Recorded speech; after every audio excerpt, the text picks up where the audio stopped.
Mighty Radio. Hello there, welcome to this brand new edition of 5 Round MMA. My name is Alex Ramirez, alongside me my co-host Guillermo Cita, and the Force is strong with Albert Cita. Revenge? Fresh off his Star Wars: A Force Awakens mission he did see this weekend. Today's show, we got a lot to talk about. The UFC held its last event of the year, UFC on Fox, UFC Orlando, Fight Night Orlando, whatever you want to call it. It was main evented by a lightweight championship bout between Rafael Dos Anjos and Cowboy Cerrone. Talk about a little bit about that, talk about the lightweight division, talk about Conor McGregor slaying some of the thunder from the guys, talk about the UFC heavyweight division, talk about the Diaz brothers, and I think they're back to their old ways, right, Nate Diaz? Mm-hmm. So before we get started, I want to thank all of our finalized sponsors. Start with first with Rock and Green eco-friendly cleaning products, the 5 Rounds clothing line, and of course the RMA Foundation, Rise Up Against Bullying. So gentlemen, how you guys doing before we start the show? Good?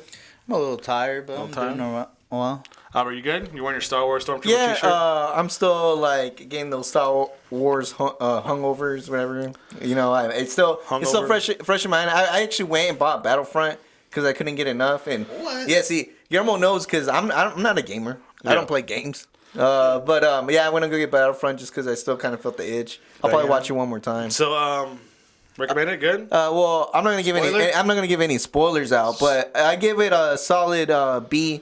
If I was, I heard it was the second best Star Wars. I can see the argument there, but obviously Empire Strikes Back, and then yeah. It was a solid movie. I really do think J.J. Abrams played it really safe, and I don't blame the guy. I mean, I'm pretty sure if I was in his shoes, I wouldn't want to try something and then have a bunch of nerds eat me alive online. So the thing is that he's not making Lucas. the second one, right?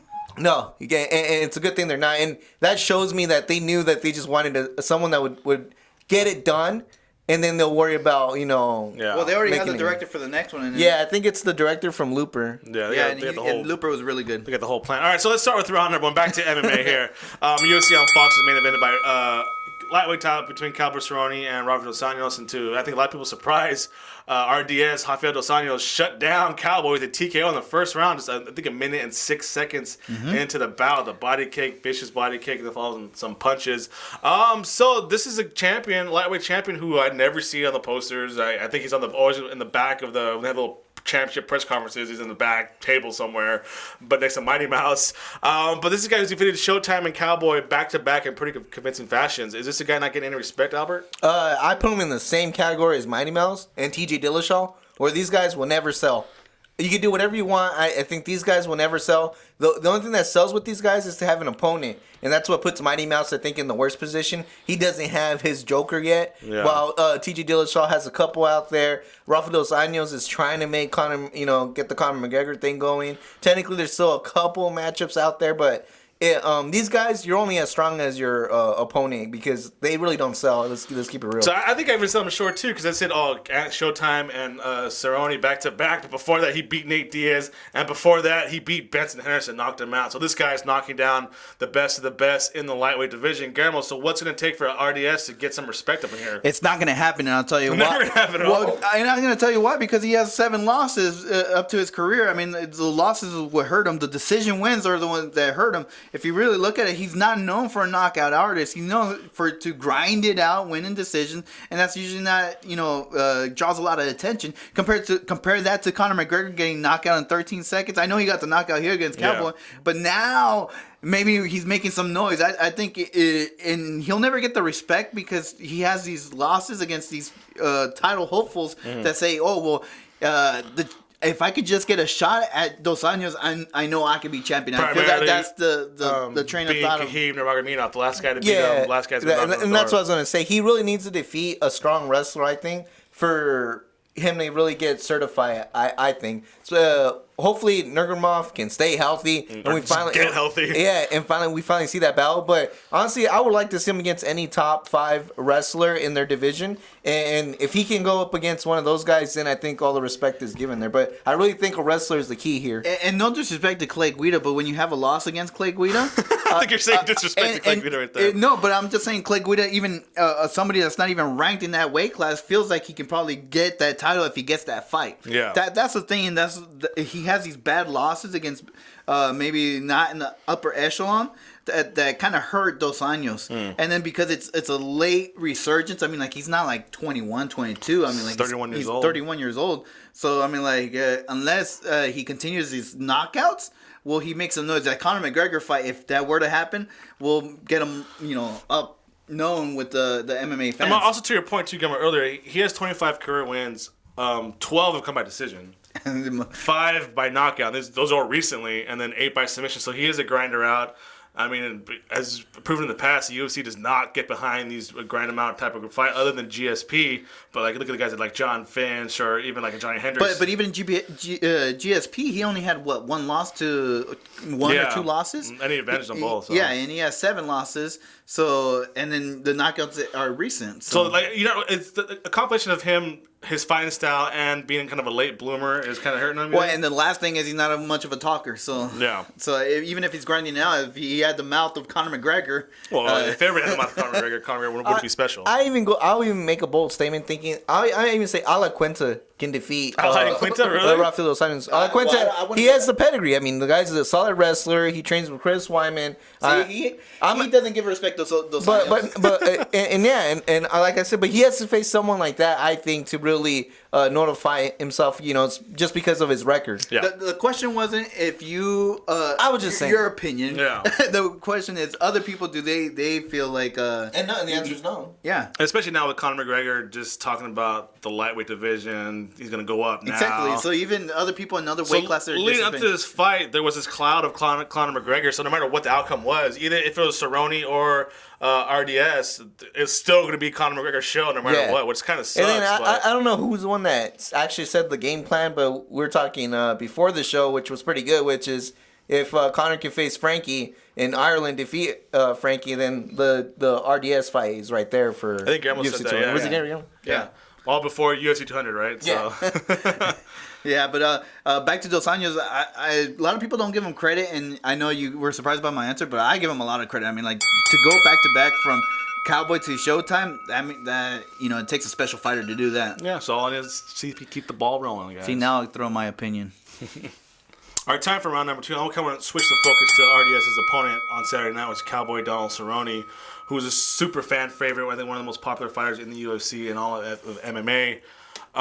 But he did not. His words, I didn't show up to fight, which makes you kind of wonder what you've been doing this whole training camp. Was not prepared to fight. You just had a bad night, or what was it? A bad day leading up to it. You weren't really feeling the vibe. But this is kind of seen almost a pattern for Cerrone on these big time fights. He doesn't really perform to his level that he can be. So after I saw the outcome of it, I was like, okay, well, this is kind of like Michael Bisping level, Kenny Florian level almost, where you get to that level, you get to the high, but you can't just grasp the brass ring. So, am I kind of reaching here, or am I going to be unfair? You're going to be unfair comparing him to Michael Bisping, but Kenny Florian's a little bit more of a better comparison. Well, because Kenny Florian fought for the title, right? Yeah, because Kenny Florian fought for the title. Okay. I think Michael Bisping's just a little bit more of a bad comparison. The thing is, we had a great discussion before we went on air. We should record our off-air discussion. I know, seriously. but the whole point is that being champion, there's a lot that goes along with it. Nothing. I'm not using that as an excuse for Cowboy, but I mean, like, it seems like Cowboy, just his personality is like, let me train, let me fight, let me go back to my camp or to his farm, and let me do me. Yeah. Like, I don't want these obligations, these championship obligations. And Conor McGregor said it best. These guys all say they want to be champions, but they don't know what it takes to be a champion. All these media obligations, all these commitments, all this. Working 24 hours a day. You really have to love. You really have to be in love with what comes to being champion, not just in the fight game, but outside of the fight game. And I think to Cowboy Cerrone, it feels like when there is no pressure, he could just go out there and just be himself and fight. And I think when he got to and if you look at his post game interview, he was saying he couldn't find his fighting gear. He couldn't find this. He felt he didn't warm up correctly. It's like how are you not prepared on a championship fight, especially with the camp like Greg Jackson. Yeah. So you know what's funny? Before we talk more about Cowboy Cerrone, the only champion I see that has been getting by that was getting by was Cain Velasquez, but I think it had more to do with him being Mexican and the fact that he doesn't really have to do anything. The media What? You see him in every other commercial. Okay. But I'm saying like he doesn't go for that extra effort. It just kind of comes to him, and so I don't think he out of all the champions, I think he is the easiest to tell the truth. But he still has all the media obligations to do Spanish, and he doesn't seem like a very good Spanish speaker. He's not. His Spanish is as good as mine, and that's not saying. I kind of want to go back to. I did want to say one thing about the whole Cowboy Cerrone thing. When he was having his big success, when he was going on the crazy run, he was having fights within months, even one where he had 2 in 1 month, and this is the first time he took a pretty good break. And that had to do with it. If you really think about it, if you have that long of a break, you got more stuff to think about. Yeah. More stuff comes up. No, that's crazy because Dos Anjos has been out for almost a year. Yeah, no, but I'm talking about Cowboy Cerrone because we've seen his best performances when he was mostly active. It's the truth. But then when you're fighting, it's not an excuse. It's a fact. When you're fighting for the title, I mean, you gotta wait. You know what I mean? Yeah. Title fights aren't. But I'm gonna go back to it's a title fight, dude. It doesn't matter if you take. I mean, go back to like Cerrone's kind of track record. He had that epic battle with Benson Henderson, WEC. That was a decision, super close bout, and then they rebooked it for the final. They rebooked it, and he lost it in 1 round. Right? That was supposed to be a big deal. It was the first WEC pay-per-view. It was a big time bout. He even lost against Jamie Varner for the lightweight belt, and then when he fought him again, when it had nothing to do with anything, he dominated him. And then obviously he had that big bout with Nate Diaz, UFC 141. He got outclassed by Nate Diaz the whole time. Got a big bout with Anthony Pettis, got knocked out in the first round. And then obviously kind of a surprise from RDS, and then went on a huge run, and they got beat by RDS again. So it's kind of like, where is the pattern? Is this unpreparedness? Is kind of like you said, maybe he needs to be fighting like every other month. At that high level, I mean, Guillermo, are some athletes can they take time off like that? Can he go in between games and still feel good? Or dude, because practice isn't like the game time, right? Game speed. That has nothing to do with this. This is a championship fight. If you're not up for it, I mean, then you're not championship material. So it's mentality then. I think it's all mental. I think the skills are there. It's just mentally maybe he's just not up for these big time fight bouts, these main event bouts. All these were undercard bouts or co-main events. I mean, like once the spotlight's on Cowboy Cerrone, I don't know if it's a mental thing or what, but maybe he's just not meant to be that shining star. Like and Dos Anjos just took advantage of that. Buckle the champion. Yeah, he just wants to be at his ranch, man. Just want to be a fighter, right? I mean, he's a hell of a fighter. He's going to be successful no matter what he does. Yeah. But to be a championship fighter is different from being a professional fighter, right? Correct. All right, time for the third round. So there was this huge, massive cloud that hung over the main event on Saturday. It was Conor McGregor. And also the Nate Diaz versus Michael Johnson. Yeah, too. But that's where it started initially from that night, if you really think about it. Because as soon as I think no more than half an hour after winning the featherweight championship, Conor McGregor, they said, I'm done with this title. I'm going up to 155. Yeah. And the rumors are, is he really going to do it? Is he really going to do it? Not. Then his trainer came out and says, I don't want to see him cut down to 145 anymore. He's going to go up to 155. And now, pre-fight, post-fight, I'm sure even during the fight they talked about Conor McGregor. So what is the future of the lightweight division now? We have RDS just shut down Anthony Pettis, just shut down Cowboy Cerrone. Benson Henderson is not even in the UFC right now. And then you got guys, these big stars aren't in the division anymore. Sure, it's maybe the deepest division, but is it the most star-studded division now? Yes, if you think about it, you still got Showtime Anthony Pettis, you got a rising Eddie Alvarez, Gilbert Melendez suspended, but a big name draw. I mean, the names are there. It's just right now it's kind of. But okay, how do you justify Anthony Pettis getting in the title shot after he lost so badly to RDS? But who can he face? Well, right now he's facing Eddie Alvarez. I think winning Eddie Alvarez propels him again. Eddie Alvarez gives you another title shot? Why doesn't Anthony Pettis get a rematch when you talk about Ronda Rousey getting dominated and she got a rematch? I'm just saying. It's because the inactivity. But you look at Anthony Pettis. He's been on the cover of Wheaties. I mean, he's a poster boy. He's a poster boy, and I just don't see how a win over Eddie Alvarez doesn't propel him to get another shot at the title. So the names are there. So what should be next? One of the contenders next in line, or Conor McGregor for RDS? Honestly, with no disrespect to Conor McGregor, because I love Conor McGregor, what Tony Ferguson has done at the 155 division, and what thank you, and what Eddie Alvarez has done. Has survived. Seriously. They've thrown them to the wolves. If he gets past Anthony Pettis, there's no doubt in my mind these two guys are more deserving than a guy that just comes and talks. I know he's proved that at 145, but he has not done anything at 155 to justify a title shot besides running his mouth. Albert. No, I hate when I have to agree with them because I really want to see Tony Ferguson with that matchup. I mean, obviously that's not the money matchup, but obviously it's not going to draw like a Conor McGregor card.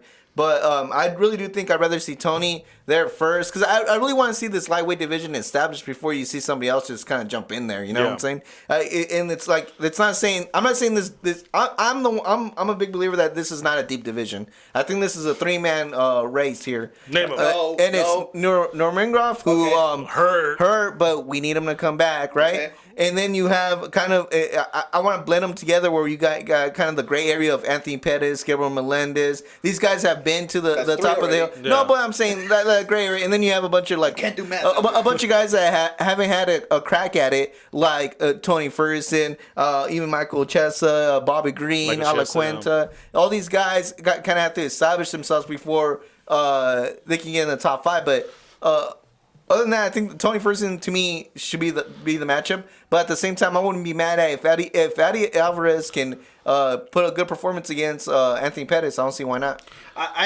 The money fight is not who's the champion now. If you really think about the real money fight, and Nate Diaz and all, everybody calling him out, Dos Anjos, Cowboy Cerrone, calling out Conor McGregor. The real money fight is Anthony Pettis versus Conor McGregor. That's the real money fight. You got 2 poster boys. We just need Anthony Pettis. Imagine if Anthony Pettis was a champion right now. There would be no doubt in anybody's mind that would have headlined UFC 200. But we got to get to that. And I think that if Frankie Edgar versus Conor McGregor makes more sense, and then ease Conor McGregor to that 155 until Anthony Pettis either, whatever he does with Eddie Alvarez, and if he gets a title shot himself. I think, too, this division may be so deep, that's why nobody can establish any runs. Look at that. Cerrone had a huge run, just got stopped, squashed. The second longest run now is Tony Ferguson. And maybe now, if we go off for runs, give it to Tony Ferguson. But you got the other guy who's undefeated, Kahib. Now, if he's always hurt. Yeah, and if we're going if we're leading up to UFC 200, maybe we should go a different route and just give it to Nate Diaz. If we know that's where the money's at, right? Let's keep it real. If we know that's where the money's at, fine. Nate Diaz versus RDS. Frankie Edgar can face Conor McGregor. Guess what? The winner of that, we get a super bout at UFC 200. Even if Frankie Edgar wins, give him the super bout at UFC 200. We always talk about how reigning champ for a very long period of time is a good thing or a bad thing, and I'm still on the fence on that one. To tell you the truth. And honestly, sometimes it overshadows how weak that division is. I think if you look at the middleweight division, that now I think it's going to be a revolving door. Honestly, because middleweight division is freaking stacked right now. The other one is a lightweight division. I think it's stacked, and that's why we're seeing a revolving door. Could be fun to see. Kind of the old lightweight division, huh? The light heavyweight division that was in the past. Remember, no one guy defended it, right? They won and they lost it. So we'll see. All right, so let's take a quick little break. We're gonna come back into the championship round. So stick around, guys. All right, welcome back. Thanks for sticking around that short little break. So there was a heavyweight bout, a pretty big one that was advertised between Alistair Overeem and former champion Junior Dos Santos. For many years, you guys have been talking trash to each other, and they finally locked horns. Might be a little too late, I think, their careers for it. But it still was a pretty big bout as determines rankings because its heavy division is so thin. Overeem knocked out JDS with the second round, I believe. And to be honest, I think that surprised a lot of people. Me too. It surprised me. I thought Overeem really didn't have a chance. So, 2 questions before we start. What's wrong with JDS? He has not been the same since he lost to Cain Velasquez, I think.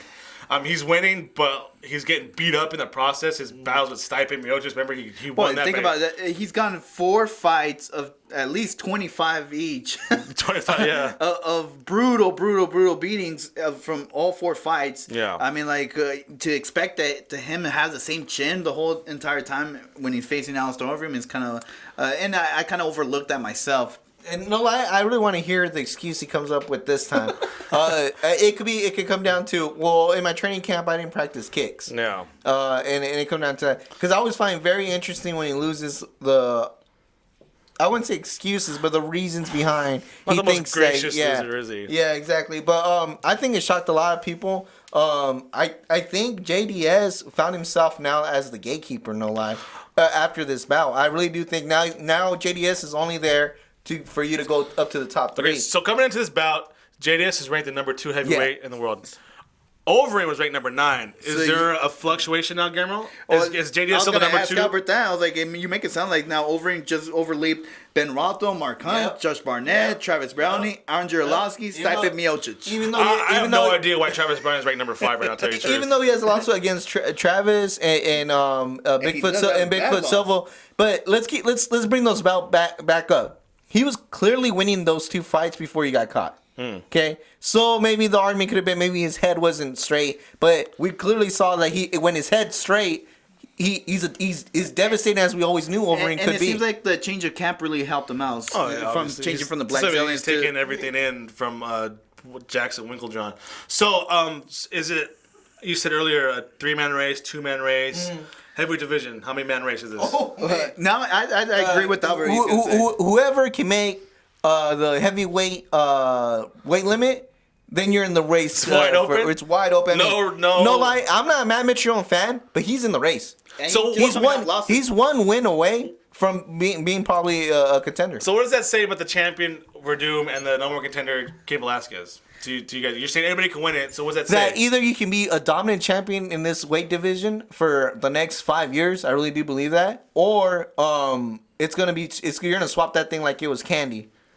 I totally agree. You're a huge Cain Velasquez fan. Do you agree with that? I totally agree because what we've seen from Cain Velasquez is either he can reign the division if no injuries, if he's preparing mentally, physically correct. If he's not, all it takes is one shot. Look at what Verdum did. All he did was weather the storm, and look, he's a champion now.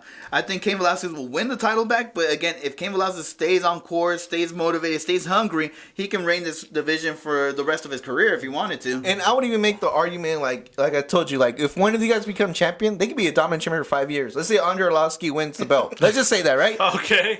All right. Hypotheticals here. Hypotheticals here, right? I see him being Roy Nelson again. I see him being Frank Mir again. Even also, even there for Overeem. I see him being Ben Rothwell again.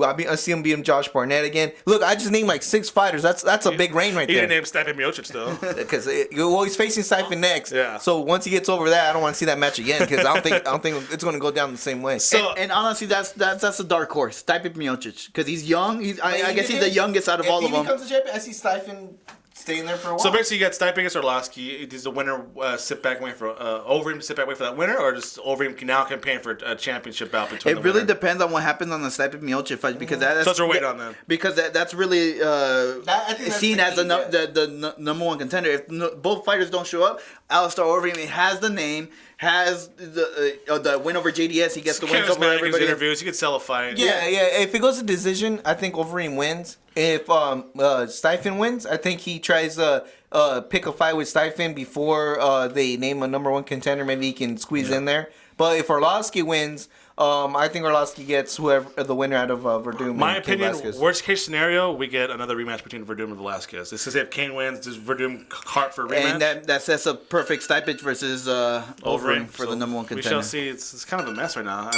You know what? Another trilogy for Cain Velasquez. All these automatic rematches the UFC are handing out is throwing every division in a rut. Because why should every champion should get an automatic rematch, not just pick and choose because this is your breadwinner, this is your big star. So if that's the pattern we should do, then we should everybody wait. So yeah, that's it. So it's one more round, guys. Stick around. Time for the 5th and final round. Again, we'll start that timer. So obviously, let's go back to Conor McGregor because everything now revolves around Conor McGregor. Remember when everything revolved around John Jones? Yeah, really.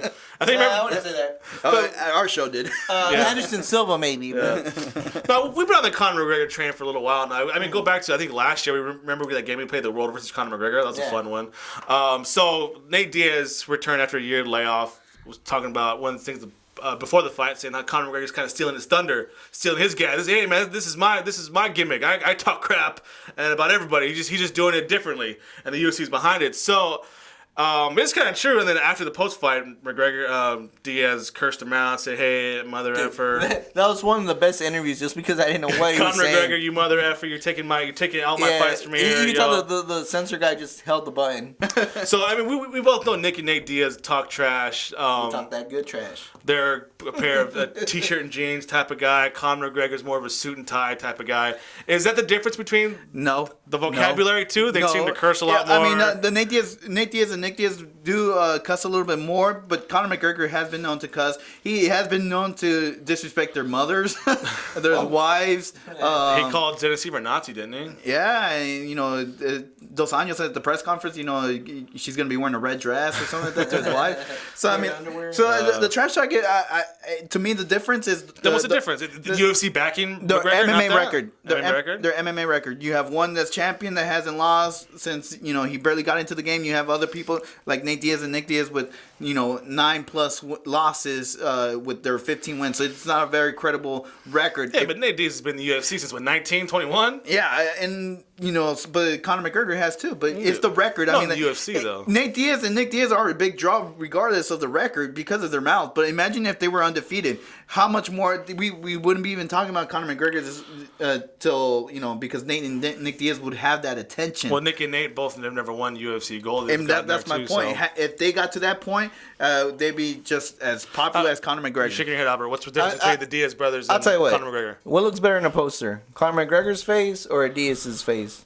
It's Conor McGregor. Let's keep it real. And if I was just watching, if I was just a casual fan, and then I go and see like the press conference stuff like that, who carries himself better? Yeah, they both trash talk. Yeah, they both say some bad stuff. But who carries himself better? You got Diaz that looks like every other Mexican, and that's not a jab at him. They got rugged good looks. How about that? It's the truth. Ruggedly handsome. There's nothing unique about him visually. All right, obviously. Well, the way with the black sweat, with the metal militia.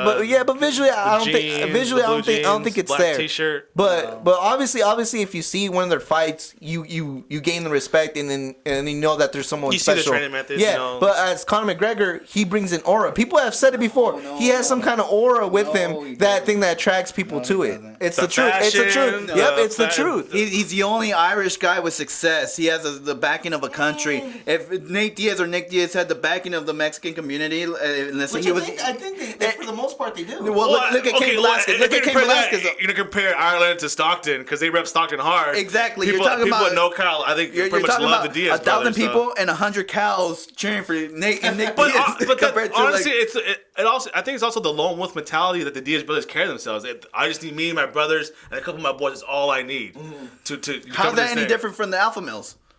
No. The difference is like you still see Chad Mendes, hunting. No, but he has an Americana approach to it. But then you have Conor McGregor going, "This is for Ireland." Yeah. These guys don't have the backing of the entire country. What did Chad Mendes say when he fought Conor McGregor? It felt like I was in foreign country when we were in the United States. There was more support for Conor McGregor than McGregor Chad goes Mendes. for that, and the Diaz brothers don't. Yeah. You'll never hear them say But that's the problem with the Diaz brothers. That's it. Yeah, that's what I'm saying. It's just that lone wolf mentality. They say all I need is my brother and my boys. And that's why Connor's more marketable than they are. No. That's what I'm saying. He has more support of a country that's making noise. And that makes him more marketable. But Conor was smart enough to go ahead and attach himself to a whole country. To market himself that way. Even the people that see themselves as Irish descendant here in the United States, which I think it's all BS.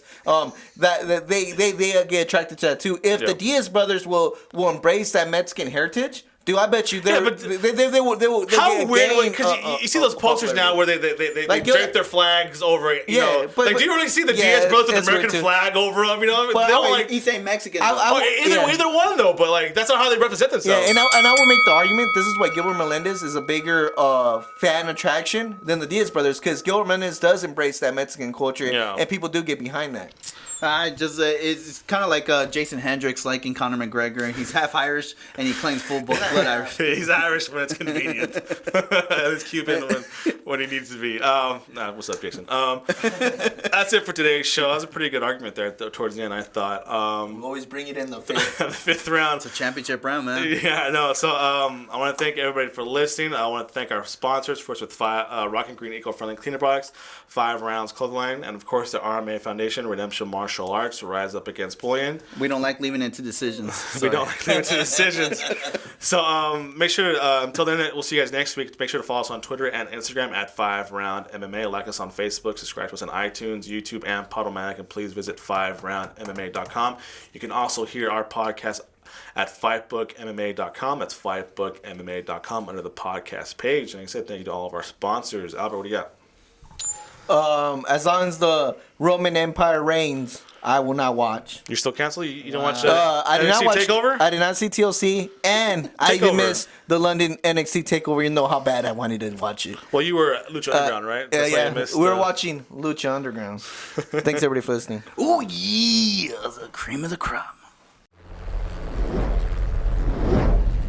You are now listening to Afro Mighty Radio.